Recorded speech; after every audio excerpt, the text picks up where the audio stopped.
All right, folks, there's a bit of a spring in the step today. Maybe even a wee smile creeping in. And you might be wondering why is that? Well, it's simple. Today we're diving into the magic, the madness, the numbers and nuance of the UEFA Champions League. Specifically what lies ahead for Celtic as we look towards the qualifiers, the coefficient rankings, and all that other juicy behind the scenes stuff that doesn't always make the headlines but plays a massive role in determining our path. Now's the perfect time to get into this. The curtains just come down on the 24-25 season.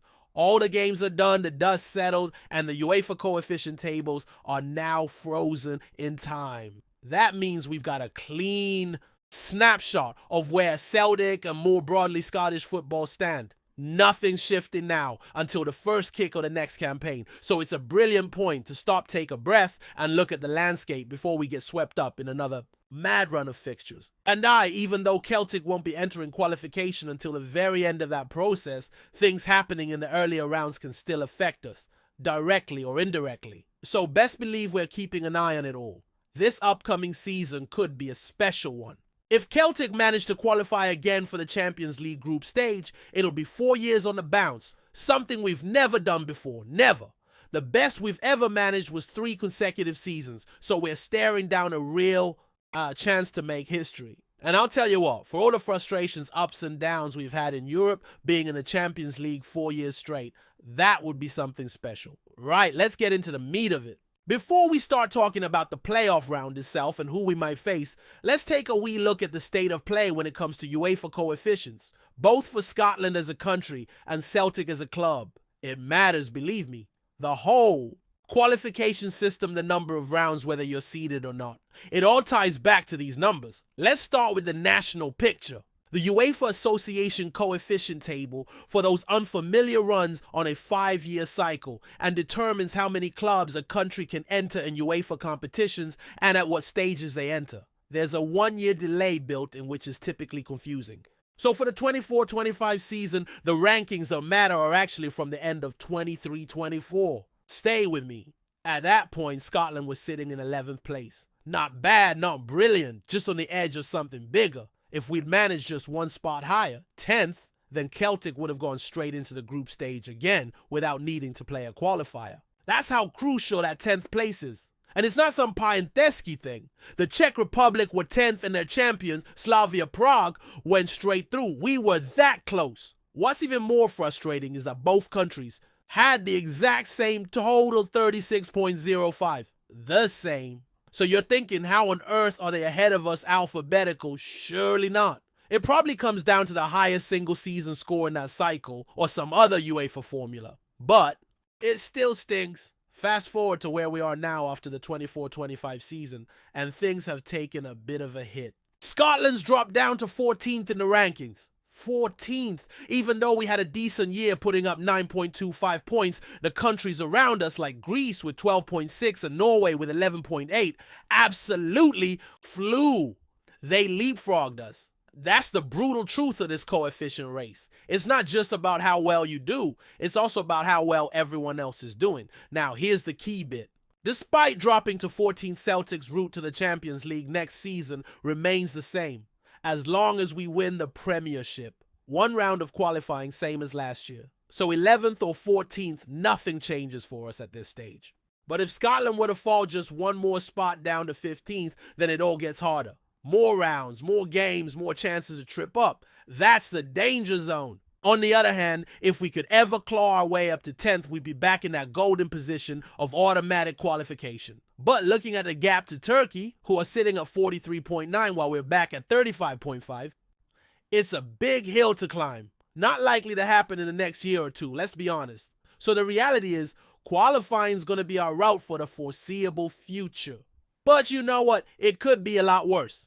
Think back to seasons like 2017, 2018. Back then, we had 4 rounds of qualifying to get through. 4. It was a gauntlet.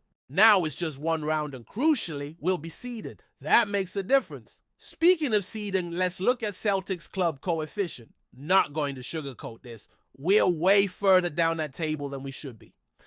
At the time of this recording, we're in 59th place. That's behind the likes of Galatasaray and just ahead of Maccabi Tel Aviv. And honestly, we should be aiming much higher. I'd argue Celtic with our pedigree support and recent results should be up in the 30s. That's where clubs like Dinamo Zagreb, Olympiacos, AZ Alkmaar, Slavia Prague, and Bodo Glimt are. That's our level. Now the good news, and there is good news, is that this current coefficient score includes that absolute horror show of a campaign during the COVID season. Remember 2020-21, the one where we got battered all over Europe, including 2 heavy defeats to Slavia. Prague, that's still on the books for now. But come next season, it drops off the 5-year cycle. Gone.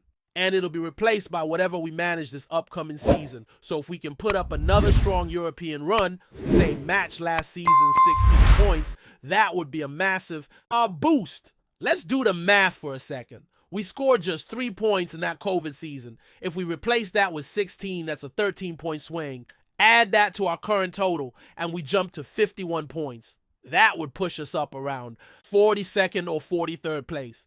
That's a jump of 16 spots. Massive. So while we're unlikely to fall much lower than 59th, we've got a real chance to climb if we handle our business in Europe. Now onto the qualifiers. The draw is still a couple of months away, but we already know quite a bit. First off, Celtic will only need to win 1 tie to reach the Champions League group stage. That's 2 matches, home and away, in the playoff round. Simple on paper, but as we know, football's never just about paper. And yes, we'll be seeded. That means we avoid some of the toughest possible opponents. We won't be facing teams like Copenhagen, Red Star Belgrade, or Ferencváros, all of whom are also strong champions, but will be seeded just like us.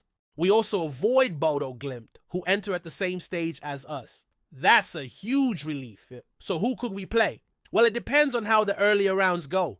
There are 42 teams in the champions' path of qualifying, but by the time we enter 32, of them will already be knocked out. Only 10 will remain, and we'll be drawn against one of them.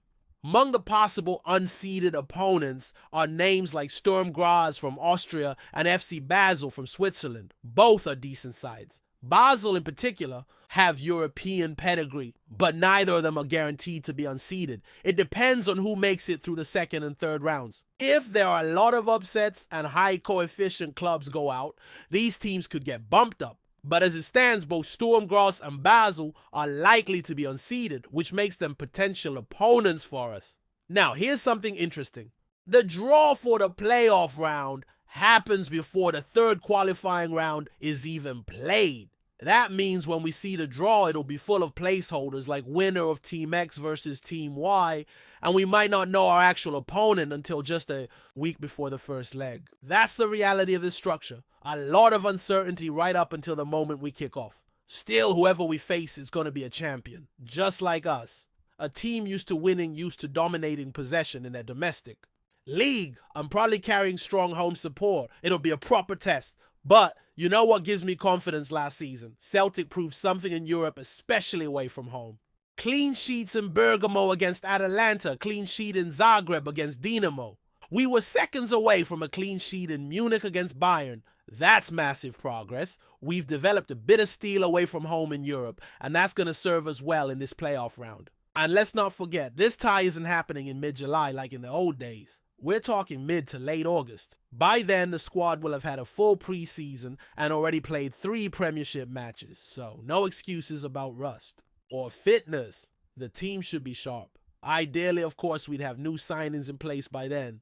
Reinforcements always help. But even if no one else arrives, I'd argue this current squad is good enough to win a playoff tie. Just look at the Bayern Munich game. We're essentially going into this tie with the same squad minus a couple, but with Kieran Tierney now in the fold. We can work with that. The only absolute must for me is this: we cannot afford to lose.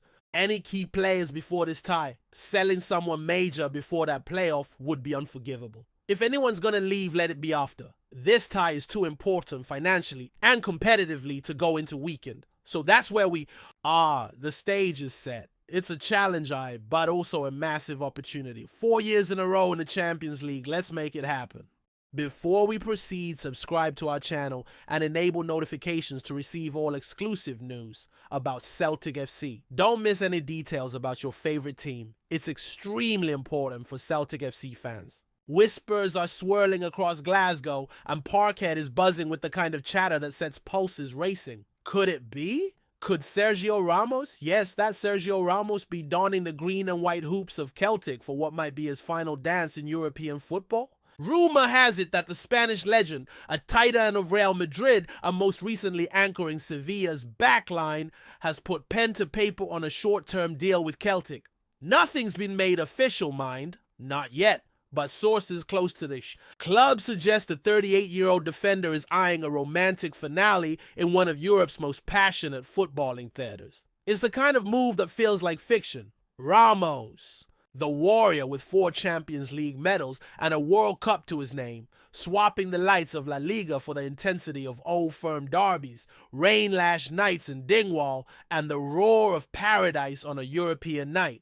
Yet for those who know Ramos, the attraction makes a strange sort of sense. Celtic, fresh off another domestic double, are eager to add experience and grit to their squad ahead of a crucial Champions League campaign. And Ramos? He's never been one to shy away from a challenge. Whispers suggest he sees Celtic as a club with fire in its belly and a fan base that mirrors the passion of Madridistas. A fitting stage for a swan song. Of course there's skepticism. Some call it a marketing stunt, others a wild rumor stoked by agents and tabloids. But still, the idea lingers. Imagine the sight. Ramos leading the boys out at Ibrox, squaring up to Rangers with that same defiant glare he wore in El Clásicos. Imagine him marshalling Celtic's backline on a European night under the lights, chasing one last chapter of glory. Nothing's been confirmed, and until there's a green and white scarf draped over his shoulders, it remains a whisper. But if,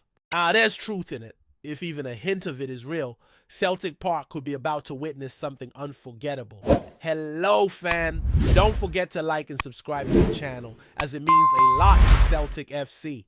Also, share your opinion about the news in the comments below. See you in the next video.